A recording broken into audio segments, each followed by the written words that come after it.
Here is how I was able to create an aesthetic physique as a short guy. You first need to be in the mindset and discipline to stay consistent no matter how you feel. I follow a PPL split with a bit of a mix. Well, let's break it down. Monday is forearms and abs. What works for me for most of my exercises is taking most sets to failure with slow and controlled motion. Now with slow and controlled reps, you can focus more on that mind-muscle connection. These are the exercises that I tend to do when I do forearms. I personally feel as if these exercises have had the most effect on my forearms. And with any exercises, to know when to increase the weight, it will all depend on how your muscle feels after 10 to 12 reps. For abs, I tend to do these 3 exercises. These exercises have been the most effective, and with abs, you must switch the routine every time you do them for it to be the most effective. Tuesday is chest, triceps and shoulders. Now when I do train chest and back, I tend to try and progressive overload. Now what this means is doing a weight for 6 to 8 reps while being able to slowly control it with that mind-muscle connection.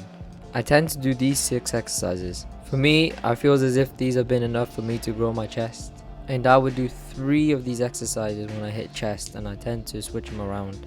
For triceps, I tend to do these 4 exercises. Now when I train triceps, I make sure to hit the long head and lateral head, so I would pick 2 of these exercises to do on a day I hit triceps. For shoulders, I do only hit the front and side delts on this day, but I will go over all 3. For front delts, I hit these 2 exercises. For side delts, I hit these 2 exercises. And for rear delts, I hit these 2 exercises. Wednesday is back and biceps.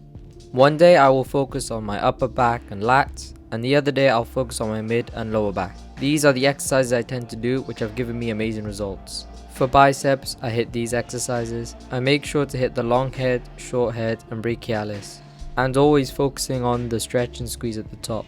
Thursday is legs and abs, and these are the exercises that I do for legs. I start with heavy loaded exercises, then move on to isolated movements. Again, focusing on the stretch and squeeze. Friday is normally a rest day, but sometimes I go and do cardio. Saturday and Sunday are similar to Tuesday and Wednesday in terms of exercises, but the only difference is that I hit bicep with chest and shoulders and triceps with the back. Something I also want to say is to make sure that you have 2 to 5 minute rest in between your sets. If you made it to the end of the video, I really appreciate it. May God bless you, and I shall see you in the next video.